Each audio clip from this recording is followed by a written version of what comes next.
जैसा कि आप लोग जीएस का क्लास कर रहे हैं और प्रत्येक रोज़ हम एक एक दो टॉपिक आपको बताते जा रहे हैं और हमारा मिशन है कि हम जल्दी से जल्दी इसको ख़त्म कर दें, क्योंकि आने वाले जो वैकेंसी आपका बिहार पुलिस और बिहार दरोगा का है वो आप अच्छे से कर पाएंगे। अर्थात कहने का मतलब है जीएस में आपको बिल्कुल थोड़ा सा भी हिचकिचाहट नहीं होगी, क्वेश्चन में आपको दिक्कतें नहीं होंगे। ये सारी चीज़ों को क्लियर करने के लिए हम जीएस की जितने भी टॉपिक है, मैं सबसे पहले लेक्चर की क्लास आपको दे रहा हूँ और लेक्चर की क्लास जब हो जाएगा तो आपको टेस्ट सीरीज चलेगा और टेस्ट सीरीज में आपका बिल्कुल क्लियर हो जाएगा। लेकिन आशा करते हैं कि आप 1 से 2 बार 100% इसको देखेंगे। 1 से 2 बार देखने पर आपका क्लियर हो जाएगा। और ये पूरा का पूरा एक लुसेंट का निचोड़ है। जैसा कि आपको पता है कि हर एग्ज़ाम के लिए लुसेंट का एक बेसिक माना जाता है और इस बेसिक जिसका क्लियर है उसी को साइंस में गलती नहीं होता है, नहीं तो साइंस में आपका गलती होगा, क्योंकि लुसेंट आपका क्लियर होना चाहिए। उसके बाद आप सेट्स लगाएंगे तो 100% है कि आप समझ पाएंगे कि नहीं लुसेंट का कितना बड़ा महत्व होता है। जब आप किसी भी कम्पिटेटिव एग्जाम का सेट्स जब उठाओगे और जब आप लुसेंट पढ़ के जाओगे तो आपको थोड़ा सा भी दिक्कत नहीं लगेगा कि हाँ हमें दिक्कत हो रहा है साइंस में। इसीलिए साइंस को क्लियर करने के लिए आपको लुसेंट सबसे पहले पढ़ लेना जरूरी होता है और लुसेंट पढ़ने में आपको बहुत समय लग जाएगा, क्योंकि अगर आप एक एक टॉपिक आप पढ़ेंगे ना तो आपको काफ़ी समय लग जाएगा। लेकिन अगर हम इस तरह से आपको बता देंगे और तब आप देखेंगे जा कर के लुसेंट को तो लगेगा कि नहीं एकदम ईजी है। इसीलिए हम इस चीज़ को बना रहे हैं। देख लीजिए, इससे पहले हमने आपको चर्चा कर दिया है द्रव्य पदार्थ और उसके होने वाले गुण, श्यानता, उसके बाद प्रत्यास्थता, उसके बाद है केशिकत्व। इन सारी चीज़ों का मैंने वर्णन कर दिया है पिछले वीडियो में। आप देख लेंगे अच्छे से फिर से दोबारा, अगर नहीं समझ में थोड़ा बहुत आया होगा, दिक्कत होगा। आज हम वायुमंडलीय दाब का चर्चा करेंगे, तरल प्रवाह की चर्चा करेंगे और सरल आवर्त गति की चर्चा करेंगे, अर्थात इनसे रिलेटेड चीज़ों को चर्चा करेंगे। देख लीजिए, जैसा कि आप जानते हैं कि तो वायुमंडलीय दाब को हम पढ़ेंगे कि वायुमंडलीय दाब क्या होता है। सबसे पहले ये जानेंगे। वायुमंडलीय दाब का मतलब है कि हम लोग अर्थात जितने भी जीव है धरती पर सब के सब एक दाब से दबा है, हवा के दाब से दबा हुआ है। ऐसे हम लोगों को पता नहीं चल रहा है कि हम लोग वायुमंडल के दाब से दबा हुआ है। क्यों? कारण इसका रीजन ये है कि जितना दाब हमको दबाया जा रहा है वायुमंडल के द्वारा, उससे उसी के बराबर दाब या उससे थोड़ा सा अधिक दाब कहिए कि हमारे शरीर के अंदर भी है, जिसके कारण हमको पता नहीं चल पा रहा है। अर्थात बैलेंस बराबर है और बैलेंस बराबर होने के कारण हमको पता नहीं चल पा रहा है कि हम किसी दाब से दबे हुए हैं। इतना दाब है वायुमंडलीय दाब कि समझिए कि एक 7 हॉर्स जितना खींच पाता है ना, 7 हॉर्स उतना दाब लगाया जा रहा है। उतना दाब मतलब 7 हॉर्स का जो पावर होगा उतना पावर के द्वारा हमको वायुमंडल के द्वारा हमें दबाया जा रहा है, लेकिन हमें पता नहीं चल रहा है। कारण इसका है कि हमारे शरीर के अंदर भी दाब है और वो दाब दोनों अगर अनबैलेंस होंगे तो वही हमारे शरीर के साथ कुछ भी अनहोनी घटनाएं घट सकती है। तो यही वायुमंडलीय दाब है। वायुमंडलीय दाब के बारे में हम चर्चा करते वक्त हम सबसे पहले आपको बता देंगे कि इसको न्यूटन प्रति मीटर स्क्वायर में मापते हैं, क्योंकि दाब बराबर होता है बल बटे क्षेत्रफल। बल को मापते हैं न्यूटन में और क्षेत्रफल को मापते हैं मीटर स्क्वायर में। इसीलिए हम इसका एसआई मात्रक न्यूटन प्रति मीटर स्क्वायर जानते हैं और एग्जाम में पूछा जाता है। याद रख लीजिए, 1 न्यूटन मीटर स्क्वायर का मतलब ही होता है 1 पास्कल। इसीलिए हम दाब को 1 पास्कल में भी मापते हैं, अर्थात पास्कल भी दाब का मात्रक है। वही उससे बड़ा मात्रक की बात कर लेंगे तो बार होता है दाब का मात्रक, बार होता है। तो दाब के हमने 3 मात्रक पढ़े, एक न्यूटन प्रति मीटर स्क्वायर, दूसरा पास्कल और तीसरा आपका बार। तीनों चीजों में हम दाब को ही मापते हैं। अर्थात अगर ये दोनों में बड़ा और छोटा की बात किया जाए तो बार बड़ा मात्रक है और पास्कल छोटा मात्रक है। ये बात ध्यान कर लेंगे कि बार, पास्कल और न्यूटन प्रति मीटर स्क्वायर में इन्हें मापा जाता है दाब को। और एक बार का मतलब होता है 10 के पावर 5 न्यूटन प्रति मीटर स्क्वायर, अर्थात इसका मतलब बड़ा हुआ। अब हम बता देते हैं कि ये अल्टीमीटर जो लिखा हुआ है, अल्टीमीटर हम ऊंचाई नापने के लिए करते हैं। किसी वस्तु की ऊंचा कितना ऊंचा है उसको हम अल्टीमीटर का प्रयोग करते हैं। ऊंचाई मापने के लिए अल्टीमीटर का प्रयोग किया जाता है। वही यहाँ बैरोमीटर है, तो बैरोमीटर से हम वायुमंडलीय दाब को मापते हैं। तो वायुमंडलीय दाब को मापने वाले को क्या कहते हैं? बैरोमीटर। क्योंकि बार है और बार से समझ जाइए कि बार में मापते हैं तो स्वाभाविक है बैरोमीटर होगा। इसीलिए बैरोमीटर में हम वायुमंडलीय दाब को मापते हैं। तो वायुमंडलीय दाब का मापने वाले यंत्र को क्या कहते हैं? बैरोमीटर। लेकिन मापा किस में जाता है? बार में, पास्कल में, न्यूटन प्रति मीटर स्क्वायर में। अब हम बता दें कि 700, अगर हम पारे की बात करें तो 760 mm पारा जो होगा, इसी पारा पर हम वायुमंडलीय दाब को आंकते हैं, अर्थात इतना एक संतुलन वायुमंडलीय दाब माना जाता है, अर्थात 760 पारा पर, ठीक है, पारा के हिसाब से। अगर हम पानी रख देंगे उसके जगह, दाब मापी में अगर हम पानी रखेंगे तो उस समय जो उसका ऊंचाई होना चाहिए वो 10.33 मीटर होना चाहिए। पारा रखेंगे तो 760 होना चाहिए। वही अगर हम 10.33 पानी रखेंगे तो कितना आना चाहिए, 10.33 सॉरी 33 मीटर होना चाहिए, इतना ये। हाँ 10.33 क्या 33 नहीं पढ़ेंगे, 33 पढ़ते हैं, डिजिट में पढ़ते हैं पॉइंट के बाद, ठीक है। तो ये ध्यान कर लेंगे, ये पानी के रखने पर इतना हमको एग्जैक्ट मान होता है। और यही चीज अगर एग्जाम में पूछ दिया जाता है कि कितने पारे के ऊंचाई के स्तर होंगे, तो आप पारा जब कहेगा तो 760 होगा। लेकिन अगर ना दे करके तो 76 सेंटीमीटर दे देता है। कभी कभी एग्जाम में क्या कर देता है, 76 सेंटीमीटर में देगा तो 76 सेंटीमीटर कर देगा, अब मीटर में देगा तो 0.76 मीटर दे देगा। तो ये ध्यान कर लेंगे कि आपको पूछा किस में जा रहा है, मीटर में पूछा जा रहा है या आपका सेंटीमीटर में पूछा जा रहा है, क्योंकि हम आपको 760 पढ़ा दिए, एग्जाम में आपको 760 भी रहेगा, नहीं रहेगा, 760 सेंटीमीटर आ जाएगा। उसके बाद सेंटीमीटर में सब में एग्जैक्ट डाटा वही रहेगा, लेकिन क्या है मात्रक बदल देगा, तो उस समय आप 760 लगा करके आ जाएंगे। इसलिए ध्यान रखेंगे कि सेंटीमीटर होगा तो 76 ही होगा, मीटर होगा तो 0.67 होंगे, और नहीं तो अगर होगा तो क्या होगा, 760 होगा, ठीक है। ये ध्यान कर लेंगे क्योंकि ये ऑप्शन में डायरेक्टली पूछ दिया गया है, कई बार पूछा गया। अब उसके बाद हम बात करते हैं वान ग्यूरिक की। तो वान ग्यूरिक जो है ना, इसका बैरोमीटर का खोज किया था। बैरोमीटर का खोजकर्ता का नाम भी पूछ दिया जाता है कि बैरोमीटर का खोजकर्ता कौन है, तो वान ग्यूरिक है। कौन है, वान ग्यूरिक है जो बैरोमीटर की खोजकर्ता का खोज करने वाला है। अब हम बात करते हैं, यहाँ पे लिखा है खाना में कठिनाई। खाना में कठिनाई से मतलब ये हुआ कि आप ध्यान कर लीजिए कि जब खाना बनाने में कठिनाई की, इसका पूरा मतलब हुआ खाना बनाने में कठिनाई। तो कहाँ पे होगा खाना बनाने पर कठिनाई, तो जब आप पहाड़ पर चले जाइएगा तो वहाँ आपको खाना बनाने में कठिनाई होगी। कारण क्या है सर, तो वहाँ दाब कम जाता है, और दाब कमने से खाना बनाने में कठिनाई होने लगती है, ठीक है। दाब कमने से क्या हो जाएगी, खाना बनाने में कठिनाई। वहाँ जो है ना क्वथनांक कम जाता है, और क्वथनांक कम करने से खाना जल्दी नहीं पकता है। क्वथनांक ज्यादा होने पर खाना जल्दी पक जाता है, क्वथनांक कम होने पर क्या होता है, खाना जल्दी नहीं पकता है। इसीलिए पूछा जाता है एग्जाम में कि हम पहाड़ पर चल जाते हैं तो किस कारण से खाना जल्दी नहीं पकता है। तो सिंपल भाषा में हम कहेंगे कि क्वथनांक की कमी हो जाती है।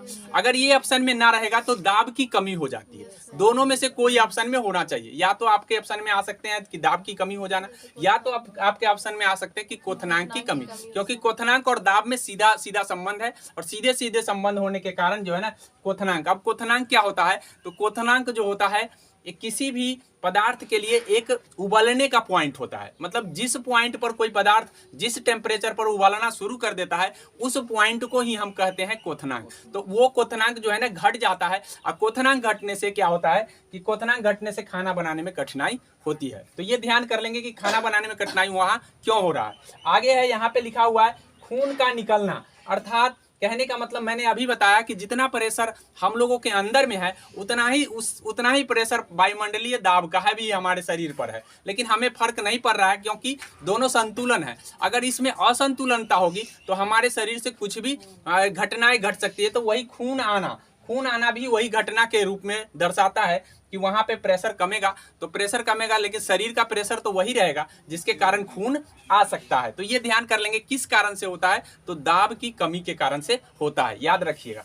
आगे है स्याही का निकल जाना, अर्थात जब आप कोई पेन को लेके जाते हैं तो पेन में यहाँ पे है तो ठीक है, पेन में इंक रहेगा, लेकिन जैसे ही जब ज़्यादा ऊपर जाएंगे तो वहाँ दाब कमेगा। दाब कमने से क्या होगा, जो वो इंक होगा उसमें नहीं रहेगा, वो सीधा निकल जाएगा। अर्थात यहाँ भी होता है, तो यहाँ होने का कारण क्या होता है कि उसमें छेद होता है हल्का, अब वो छेद क्या होता है, बंद हो जाता है, जिसके कारण उसका प्रेशर कम जाता है। प्रेशर कमने के कारण वो बिग देता है। ठीक है, तो ये ध्यान रखिए, प्रेशर के कारण ही मतलब वहाँ से स्याही निकल जाता है, या उपग्रह में कोई भी चीज़ लेके जाता है, पेन लेके जाता है, तो वो निकाल देता है बाहर, पेन को हटा देता है, नहीं तो वो पेन का पूरा उसको कपड़ा को गंदा कर सकता है। ये ध्यान रखिएगा। आगे लिखा हुआ है एकाएक। अब हम बात करते हैं कि प्रेशर जो है, वायुमंडलीय प्रेशर अगर एकाएक नीचे गिरता है, एकाएक नीचे गिरता है तो क्या घटनाएं घट सकती है। तो एकाएक नीचे गिरने का मतलब है कि आंधी तूफान आने की संभावना हो जाती है।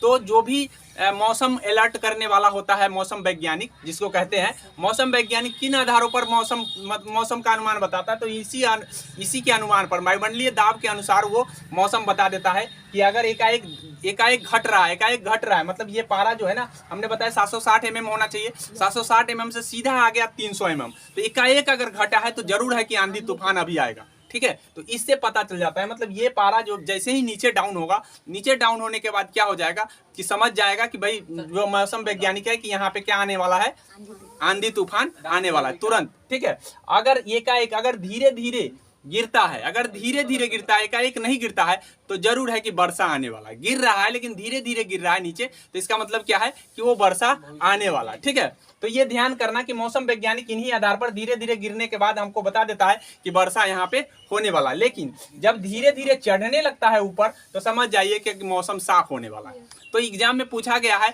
कि मौसम साफ होने के लिए क्या होना चाहिए, तो दाब का जो है ना धीरे धीरे ऊपर चढ़ना।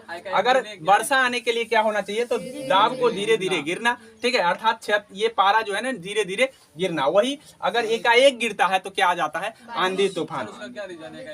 एकाएक गिरने का है, हाँ, अब एकाएक क्यों गिरता है, तो जब हमने ज्योग्राफी आपको बताया था, तो बताया था कि भाई जो हवा है, हवा की दिशाएं जो है ना बदलती है। तो किस कारण से, टेम्परेचर के कारण से। जहां टेम्परेचर ज्यादा होता है, जहां टेम्परेचर ज्यादा है, वहां का जो प्रेशर लो हो जाता है। टेम्परेचर ज्यादा होगा, प्रेशर लो हो जाएगा। अब ज्यादा एकाएक टेम्परेचर अधिक हो गया, तो एकाएक टेम्परेचर अधिक हो जाएगा, तो एकाएक प्रेशर हट जाएगा। टेम्परेचर अधिक होने से प्रेशर हट जाता है, मतलब लो हो जाता है। जैसे ही प्रेशर लो होगा, एकाएक लो होगा, तो दूसरा जगह का हवा कहाँ आने लगेगा, लो की तरफ। भारी हवा हमेशा लो की तरफ चलता है, जिधर लो होता है उधर की ओर भागता है। अब उधर की ओर भागता है तो स्वाभाविक है एकाएक बहुत सारा हवा धकेलेगा लो की तरफ, तो क्या होगा, आंधी आएगा कि नहीं आएगा। तो यही कारण है कि प्रेशर लो होने से क्या होता है, आंधी तूफान आ जाते हैं। तो ये मेरे ख्याल से वायुमंडलीय दाब को आपने क्लियर कर लिया। और इतना बात अगर याद रखते हैं तो हमको नहीं लगता कि वायुमंडलीय दाब से अगर कोई क्वेश्चन पूछा जाएगा तो आप नहीं बना पाएंगे। 100% है कि बना लेंगे। आगे हम बात करेंगे कि तरल प्रवाह। तरल प्रवाह में क्या होता है, तो तरल प्रवाह दो तरह का होता है। एक धारा रेखीय प्रवाह होता है, मतलब कहने का मतलब है कि एक सीधी रेखा में प्रवाह होता है, और एक होता है जो विक्षुब्ध प्रवाह होता है, जो ऐसे ऐसे करके प्रवाहित होता है। अर्थात कहने का मतलब है कि प्रवाह दो तरीके का होता है। एक प्रवाह होता है आपका धारा रेखीय प्रवाह, और एक होता है आपका विक्षुब्ध प्रवाह। तो इससे एग्जाम में यही पूछा जाता है कि भाई जब क्रांतिक वेग ज्यादा होगा, बहने के वेग से क्रांतिक वेग अगर ज्यादा होगा, तो बताओ कि उसका प्रवाह कैसा होगा, तो उसका प्रवाह धारा रेखीय होगा। कैसा होगा, धारा रेखीय। धारा रेखीय प्रवाह को हम नियमित प्रवाह भी कहते हैं। किस प्रवाह कहते हैं, नियमित, मतलब एक कंट्रोल में प्रवाह हो रहा है, इसका मतलब वो धारा रेखीय प्रवाह है। लेकिन यहाँ पे देख लीजिए कि अगर क्रांतिक वेग अगर बहने का वेग से कम हो जाएगा, तो उस परिस्थिति में जो बहने का प्रवाह होगा वो विक्षुब्ध हो जाएगा। अर्थात कहने का मतलब है कि टेढ़ी मेढ़ी चलने लगेगा। जब नदी नाला की जो गति होती है बरसात के समय, उस समय वो विक्षुब्ध प्रवाह होता है, उस समय कोई सीधी दिशा नहीं होती। तो ऐसे प्रवाह को हम क्या कहेंगे, विक्षुब्ध प्रवाह। तो आपसे डायरेक्टली पूछा जाएगा कि बरसात के समय नदी नाला का जो प्रवाह होगा वो कैसा प्रवाह होगा, तो विक्षुब्ध प्रवाह। क्या होगा, विक्षुब्ध प्रवाह। वही धारा रेखीय प्रवाह जो है ना, अगर नियंत्रण कोई नदी सही मतलब एक धारा में बह रही है, तो वो कौन सा प्रवाह माना जाएगा, वो धारा रेखीय प्रवाह। अब ये पूछा जाता है कि धारा रेखीय प्रवाह किस पर डिपेंड करता है, तो श्यानता पर डिपेंड करता है। किस पर डिपेंड करता है, श्यानता। मतलब जितना श्यानता ज्यादा होगा, उसी के श्यानता के अकॉर्डिंग जो है ना धारा रेखीय प्रवाह होगी। लेकिन यहाँ पे घनत्व पर निर्भर करता है विक्षुब्ध प्रवाह। द्रव का घनत्व अगर ज्यादा है तो विक्षुब्ध प्रवाह उतना ही ज्यादा हो जाएगा। अर्थात घनत्व जैसा होगा उसके अकॉर्डिंग जो है ना विक्षुब्ध प्रवाह होते हैं। तो ये बात, इतना ही बात आपको ध्यान रखना है तरल प्रवाह से। अभी तक इसमें ज्यादा क्वेश्चन नहीं पूछे गए, बस इतना ही पूछा गया है कि भाई क्रांतिक वेग अगर ज्यादा होता है बहने के वेग से तो क्या कौन सा प्रवाह होगा, तो धारा रेखीय प्रवाह। वही अगर कम हो जाने पर विक्षुब्ध प्रवाह होता है। नाला नदी की जो प्रवाह होंगे वो कैसा प्रवाह होगा, तो विक्षुब्ध प्रवाह। इतना ही बात आप ध्यान रखेंगे तरल प्रवाह से, ठीक है। अब हम बात करेंगे बर्नौली परिमेय। इससे पहले मैंने कई परिमेय बता चुका हूं आपको, ठीक है। जब जब हम बता रहे हैं हर वीडियो में एक न एक परिमेय आपको दे रहे हैं, ठीक है। तो ये ध्यान रखेंगे कि ये बर्नौली परिमेय क्या होता है। तो बर्नौली ने बताया था कि जब प्रवाह होती है, कोई भी तरल का प्रवाह होता है, तो प्रवाह पर प्रत्येक बिंदु पर, जितने भी बिंदु मतलब प्रत्येक बिंदु पर जो है ना द्रव्यमान और आयतन का ऊर्जा जो है ना नियत रहता है, कभी घट बढ़ नहीं होता। अर्थात प्रत्येक जब भी कोई प्रवाह होता है, कोई धारा का प्रवाह, कोई भी तरल प्रवाहित होता है, तो प्रवाहित होता है तो हर बिंदु पर जो उसका द्रव्यमान होगा और जो आयतन होगा वो उसका ऊर्जा हमेशा नियत रहता है। ये बर्नौली परिमेय का कहना है, ठीक है। बर्नौली परिमेय को हम बेंटोरी मीटर से मापते हैं। किससे मापते हैं? बेंटोरी मीटर से। तो ये पूछा गया है एग्जाम में कि बर्नौली परिमेय का माप के लिए किस यंत्र का प्रयोग करते हैं, तो बेंटोरी मीटर। किसका करते हैं? बेंटोरी मीटर। अब कभी कभी क्या होता है कि समुद्र में जहाज का टक्कर हो जाता है। कभी कभी समुद्र में क्या होता है, जहाज का टक्कर हो जाता है। तो जहाज का टक्कर होना किस पर आधारित है? बर्नौली परिमेय पर।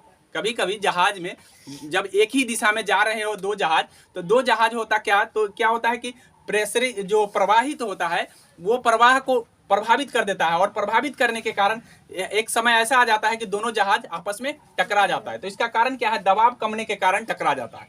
दबाव कमता है और टकरा जाता है। इसीलिए ये किस सिद्धांत पर कार्य कर रहा है? बर्नौली सिद्धांत पर। आप देखते होंगे कि आंधी आता है तो छप्पर उड़ जाता है। आंधी आ जाता है तो छप्पर उड़ जाता है। तो आंधी का आना और छप्पर का उड़ना किस सिद्धांत पर कार्य करता है? बर्नौली परिमेय।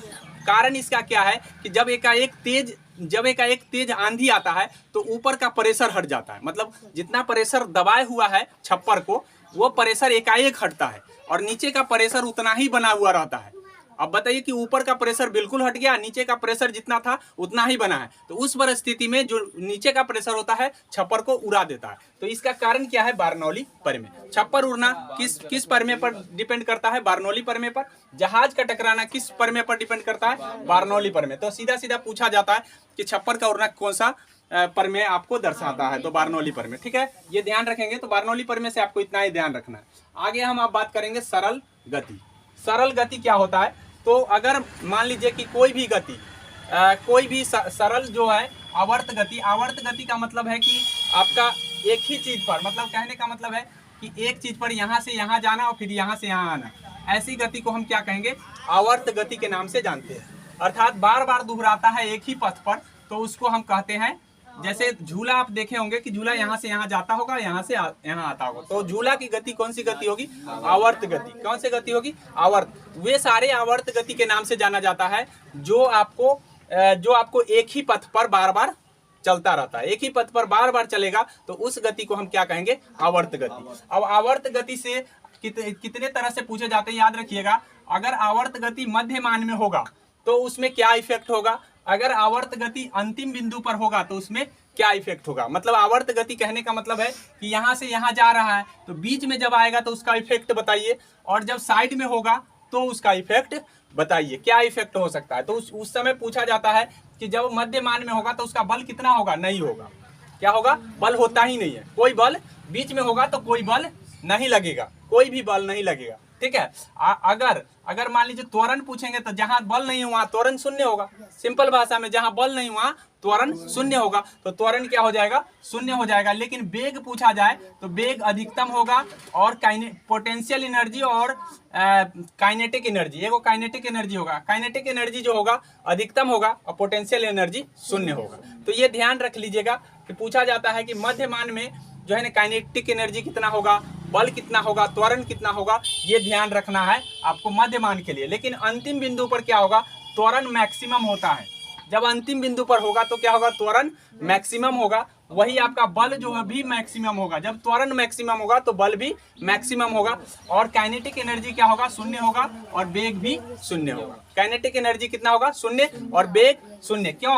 क्योंकि जब देखिए झूला जब यहाँ से यहाँ पर आया तो यहाँ पे आने के बाद तो रुक गया, रुक गया ना, तो मैक्सिमम मान यहाँ जो अंतिम बिंदु है, अंतिम बिंदु पर इसका बेग का मान कितना हुआ? 0। तो आप इस तरह से दिमाग में लगा लेंगे कि जब झूला ऊपर की ओर जाता है तो लास्ट बिंदु पर उसका बेग जो है ना रुकना ही है ना, तो रुकना ही है, तो बेग क्या हो जाएगा? 0। इस बातों से ध्यान रखिएगा, झूला को याद कर लीजिए और झूला को देखिएगा कि जब झूला ऊपर की ओर जाता है और फिर वहां से रिटर्न आने वाला होता है तो उस समय उसका बेग क्या हो जाता है? 0 हो जाता है। लेकिन उस समय उसका बल और त्वरण क्या होता है? मैक्सिमम होता है, मतलब अधिकतम होता है। मैक्सिमम का मतलब यही हुआ, और काइनेटिक एनर्जी वहां पे 0 होता है। तो ये बात ध्यान कर लेंगे, इससे पूछा जाता है। उसके बाद अब हम बात करेंगे कि ये जो है, ये जो सरल आवर्त गति है स्प्रिंग में भी होता है। स्प्रिंग आप देखे होंगे कि स्प्रिंग में कोई वस्तु अगर हम टांग देते हैं तो ऐसे ऐसे ऐसे ऐसे करते रहता है। तो इस गति को भी हम आवर्त गति के नाम से भी जानते हैं। मतलब किसी भी स्प्रिंग, चाहे वो स्प्रिंग बड़ा हो या छोटा,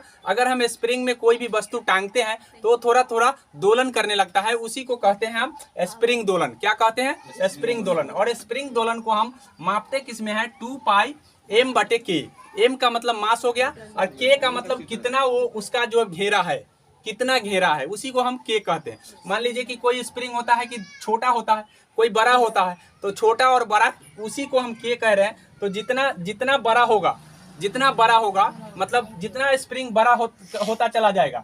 मान लीजिए कि स्प्रिंग बहुत बड़ा हो जाएगा, उसका मतलब बड़ा होने के लिए उसका गुरियाया हुआ जो है वो राउंड वाला जो है ना ज़्यादा हो जाएगा। जितना राउंड होगा क्या कर देगा? उसको घटा देगा ना, नीचे से भाग कर रहा है तो इसका मतलब घटा देगा। तो इसके आवर्त काल किस पर डिपेंड कर रहे हैं? इसके के पर और इसके एम पर भी डिपेंड करते हैं। एम ज्यादा होगा तो इसका मतलब समझ जाइए कि दोलन ज्यादा होगा, ठीक है। एम ज्यादा होगा, भार ज्यादा होगा तो दोलन ज्यादा होगा। तो इस तरह से ध्यान कर लेंगे, ठीक है। तो ये स्प्रिंग का दोलन किस पर डिपेंड कर रहा है? आपका एम पर और के पर, ठीक है। एम और के पर डिपेंड कर रहा है। एम का मतलब मास और के का मतलब इसका जो लपेटा हुआ भाग है उस पर, ठीक है। अब हम बात कर लेते हैं सरल लोलक गति। सरल लोलक गति से कई बार एग्जाम में पूछा गया है। सरल लोलक गति क्या होता है? तो आप लोलक घड़ी देखे होंगे, पेंडुलम घड़ी जिसको कहते हैं, ठीक है। पेंडुलम यहाँ से क्या करता है? यहाँ आता है और फिर यहाँ आता है। इस तरह से पेंडुलम घड़ी यहाँ से इधर जाता है और यहाँ से इधर जाता है, ठीक है। ये ध्यान कर लीजिएगा, ये पेंडुलम गति है, इसी को हम सरल लोलक गति के नाम से जानते हैं, ठीक है। अब यहाँ पे सरल लोलक गति किस पर डिपेंड करता है? तो सरल लोलक गति जो है ना, ये लंबाई पर डिपेंड करता है। जितना लंबा होगा उसके अकॉर्डिंग इसका आवर्त काल होगा। अर्थात कहने का मतलब है कि अगर मान लो कि एक लोलक जो है इतना लंबा वाला है और एक लोलक इससे बड़ा वाला है, आप देख लीजिए किसका आवर्त काल ज्यादा होगा। तो आवर्त काल देख लीजिए, इसका आवर्त काल क्या हो जाएगा कि यहाँ से यहाँ आने में इसको समय ज्यादा लग जाएगा। यहाँ से यहाँ आने में क्या लग जाएगा? समय ज्यादा लग जाएगा, तो आवर्त काल इसका ज्यादा हो गया। लेकिन जैसे ही छोट कर देंगे वैसे ही आवर्त काल क्या हो जाएगा? घट जाएगा। तो इस तरह से ध्यान कर लिया। आवर्त काल का मतलब क्या होता है ये पहले समझ लीजिए। जैसे कोई पेंडुलम घड़ी यहाँ पे है, उसका पेंडुलम यहाँ है और यहाँ से यहाँ तक आया, तो यहाँ से यहाँ तक आने का जितना समय लगा उसी को हम आवर्त काल कहते हैं। क्या कहते हैं? आवर्त काल। तो बताइए कि इसको ज्यादा समय लगेगा यहाँ आने में या इसको लगेगा? तो ज्यादा लंबा वाला को समय ज्यादा लगेगा ना। ज्यादा लंबा है तो दूरी, इसका डिस्टेंस ज्यादा कवर करेगा, इसका मतलब समय इसको ज्यादा लग गया। अब ज्यादा समय लग गया इसका मतलब है कि लंबाई पर सीधा डिपेंड करता है। सरल लोलक जो है लंबाई पर सीधा डिपेंड करता है। लेकिन याद रखिए कि ये जो पेंडुलम लटका हुआ है 1 kg का है। कितना का है? 1 kg का। हम 2 kg का लगा देंगे, कोई फर्क पड़ेगा? तो कोई फर्क नहीं पड़ता है सर। अगर हम पेंडुलम को वजन को बढ़ा देंगे, अर्थात कहने का मतलब 1 किलो से 2 किलो हो जाएगा, तब भी कोई प्रभाव नहीं पड़ेगा। क्यों? क्योंकि जो इसका आयाम है वही आयाम तय करेगा। इसको अगर लंबा इतना है तो यहाँ तक आ रहा है तो यहीं तक आएगा, कभी भी ये इसका आयाम घटेगा नहीं। और जब आयाम नहीं घटेगा तो इसकी आवर्त काल भी घटबढ़ नहीं होंगे। ये ध्यान रखिएगा। पूछा जाता है कि क्या द्रव्यमान पर सरल लोलक की गति डिपेंड करता है? तो नहीं, डिपेंड नहीं करता है। क्यों? क्योंकि द्रव्यमान का कोई असर यहाँ पे नहीं पड़ता है। जैसे कहने का मतलब है कि कोई झूला भी है और झूला पर मान लो कि एक लड़की बैठी हुई है और उस पर डबल लड़की बैठ जाएगी, तो उसका आवर्त काल में क्या फर्क पड़ेगा? तो कोई फर्क नहीं पड़ेगा, ठीक है। मतलब कहने का मतलब है कि एक झूला है और झूला पर यहाँ कोई लड़की बैठी हुई है, अब एक लड़की और आ गई तो क्या उसका आयाम घटेगा? नहीं घटेगा। वो तो जितना तय कर रहा है उतना ही तय करेगा। इसलिए एक लड़की बैठी और दूसरी लड़की भी आकर बैठ गई तो क्या हो जाएगा? उसका कोई फर्क नहीं पड़ेगा। लेकिन जैसे ही ये लड़की खड़ी हो जाती है तो फर्क पड़ जाता है। याद रखिएगा, क्योंकि इसकी लंबाई में कमी हो जाती है। याद रखिएगा, जब कोई खड़ा हो जाता है तो खड़ा होने के बाद उसकी जो यहाँ से यहाँ तक की जो लंबाई है वो घट जाएगा, और लंबाई घटने पर क्या है, असर पड़ जाता है। तो याद रखिएगा कि झूला में पूछा गया एग्जाम में कि झूला पर बैठी लड़की खड़ी हो जाती है, बताइए आवर्तकाल में क्या फर्क पड़ेगा। तो आवर्तकाल घटेगा या बढ़ेगा? लंबाई घटा तो बढ़ेगा ना जी। लंबाई बढ़ेगा ना, खड़ा होंगे तो लंबाई बढ़ेगा ना। क्या जैसे ये यहाँ पे बिंदु है, यहाँ से यहाँ तक हम अभी मान रहे हैं, और जैसे ही बढ़ेंगे तो यहाँ पे आ जाएगा कोई भी व्यक्ति, तो ये लंबाई अब यहीं रह गया, तो इसलिए घट जाएगा। याद रखिएगा, तो आवर्तकाल घटने और बढ़ने से पूछा जाता है। एक बार समझ लीजिए फिर से कि आवर्तकाल क्या होता है। आवर्तकाल मैं फिर से एक बार समझा दे रहा हूँ कि कोई भी पेंडुलम अगर इस गति में आवर्त गति कर रहा है, आवर्त गति इसी को कहते हैं, यहाँ से यहाँ आना और यहाँ से यहाँ आना, तो इसका जो आयाम होता है ये यहाँ से यहाँ तक की दूरी को हम आयाम कहते हैं, और यहाँ से यहाँ तक तय करने में जो समय लगता है उसी को हम आवर्तकाल कहते हैं। आगे समझ में। अब ये आवर्तकाल सीधा सीधा किस पर डिपेंड करता है, तो लोलक के लंबाई पर। किस पर डिपेंड करता है? लोलक के लंबाई। ये लोलक है और लोलक के लंबाई पर डिपेंड करता है। लोलक का लंबाई घटाएंगे, आवर्तकाल क्या हो जाएगा? क्या हो जाएगा? आवर्तकाल क्या हो जाएगा? काल घटेगा। ठीक है, आवर्तकाल घटेगा, लंबाई बढ़ेगा, लंबाई घटाएंगे तो आवर्तकाल क्या हो जाएगा? घटेगा। लेकिन लंबाई जैसे ही बढ़ा देंगे आवर्तकाल क्या हो जाएगा? बढ़ जाएगा। अर्थात कभी कभी अब हम बात कर लेते हैं, यहाँ पे देख लीजिए झूला से दिया हुआ है, तो झूला से क्या पूछा जाता है? वही पूछा जाता है कि मैंने बताया कि एक लड़की बैठी हुई है, दूसरी लड़की आके बैठ जाती है, क्या फर्क पड़ेगा? कोई फर्क नहीं पड़ेगा। लेकिन एक लड़की बैठी हुई है और खड़ी हो जाती है तो फर्क पड़ेगा? तो पड़ जाएगा, घट जाएगा। ठीक है, उसी तरीके से यहाँ से द्रव्यमान से पूछा है कि क्या द्रव्यमान का कोई असर होता है? तो कोई असर नहीं होता है। द्रव्यमान पर डिपेंड सरल मतलब आवर्त गति का कोई द्रव्यमान पर डिपेंड नहीं करता है। उसके बाद है ऊपर नीचे। अगर हम ऊपर से नीचे अगर जाते हैं, कहने का मतलब है कि लोलक घड़ी को अगर हम ऊपर और नीचे ले जाते हैं तो क्या फर्क पड़ेगा? तो याद रखिए, यहाँ पे जो फार्मूला मैंने लिखा है L/G।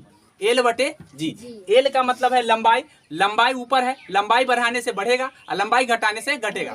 फार्मूला से भी पता हमको रहेगा। याद रखिए, ज्यादा कुछ याद नहीं है तो फार्मूला अगर याद है तो आप इसी पर ध्यान कर लेंगे। मैंने बताया कि जो ऊपर होता है वो सीधे अनुपात में होता है, जो नीचे होता है वो उल्टे अनुपात में। क्या बोला मैंने? कि जो ऊपर होता है वो सीधे अनुपात में होता है, जो नीचे होता है वो उल्टे अनुपात। सीधे अनुपात का मतलब ये हुआ कि उसको बढ़ने से बढ़ेगा और उसको घटने से घटेगा। लेकिन नीचे वाला जो है ना, घटने और बढ़ने से, घटने से क्या होगा? बढ़ जाएगा। उल्टा अनुपात वाला उल्टा हो जाएगा। तो इसीलिए जी के मान बढ़ने से क्या हो जाएगा? जी के मान बढ़ने से क्या होता है? जी के मान बढ़ने से घट जाएगा, जी के मान बढ़ने से घट जाएगा, लेकिन लंबाई के मान बढ़ने से बढ़ जाएगा। याद रखिए। ठीक है, तो किस पर डिपेंड करता है आवर्तकाल? एल और जी पर। किस पर डिपेंड करता है? एल और जी। अब हम धरती के नीचे जाते हैं, हमने पढ़ाया आपको कि धरती के नीचे जाते हैं तो जी का मान क्या होता है, धरती के ऊपर जाते हैं तो जी का मान क्या होता है। मैंने बताया था, बता सकते हैं कि धरती के नीचे जाते हैं तो क्या होता है और धरती के ऊपर जाते हैं क्या होता है? दोनों बनेगा। जी की मान की, हम सिर्फ जी की मान की चर्चा कर रहे हैं कि अगर हम धरती के नीचे जाते हैं तो जी की मान क्या होता है, और धरती के ऊपर जाते हैं तो घट जाता है। जाकर देख लेना, जी का मान घटता है, लेकिन जी का मान जैसे ही घटता है तो यहाँ आवर्तकाल क्या हो जाएगा? बढ़ जाएगा। जी का मान घटने से क्या हो जाएगा? आवर्तकाल बढ़ जाएगा। धरती के नीचे और ऊपर जाने पर क्या होता है? आवर्तकाल क्या होता है? आवर्तकाल बढ़ जाएगा। लेकिन यहाँ देख लीजिए, मैंने जब पढ़ाया था आपको कि बोला था कि भाई ये पृथ्वी है और पृथ्वी के बीचों बीच लाइन को हम 0 डिग्री देशांतर लाइन कहते हैं। 0 डिग्री देशांतर लाइन से अगर हम ऊपर जाते हैं अर्थात उत्तर की ओर जाते हैं तो जी का मान बढ़ जाता है। क्या हो जाता है? बढ़ जाता है। नीचे आते हैं तो भी बढ़ जाता है, अर्थात ध्रुव की ओर बढ़ने और घटने पर क्या होता है? बढ़ता और घटता है। लेकिन जैसे मैंने बताया कि नीचे अगर खड्डा खोन के जाते हैं और ऊपर आकाश में जाते हैं तो उस समय जी का मान घट जाता है। और जब जी का मान घटेगा तो उस परिस्थिति में आप देख लीजिए कि यहाँ पे सरल लोलक का जो आवर्तकाल होगा वो क्या होगा? बढ़ जाएगा, क्योंकि ये नीचे है, नीचे उल्टे अनुपात में होगा, उल्टे अनुपात में क्या हो जाता है? बढ़ जाता है। तो ये ध्यान कर लेंगे कि जी के मान जहां होगा, जैसा होगा उसके अकॉर्डिंग डिपेंड करेगा। अब यहाँ पे देख लीजिए, गर्मी ठंडी की बात कर लेते हैं कि गर्मी और ठंडी से क्या मतलब है। तो गर्मी और ठंडी से मतलब ये होता है कि गर्मी का मतलब ये होता है कि गर्मी में क्या, ये लोलक की लंबाई बढ़ जाती है। क्या होती है? लोलक की लंबाई बढ़ जाती है। गर्मी में लोलक की लंबाई बढ़ जाती है और ठंडी में लोलक की लंबाई सिकुड़ जाती है। तो जब सिकुड़ेगा तो क्या होगा और बढ़ेगा तो क्या होगा?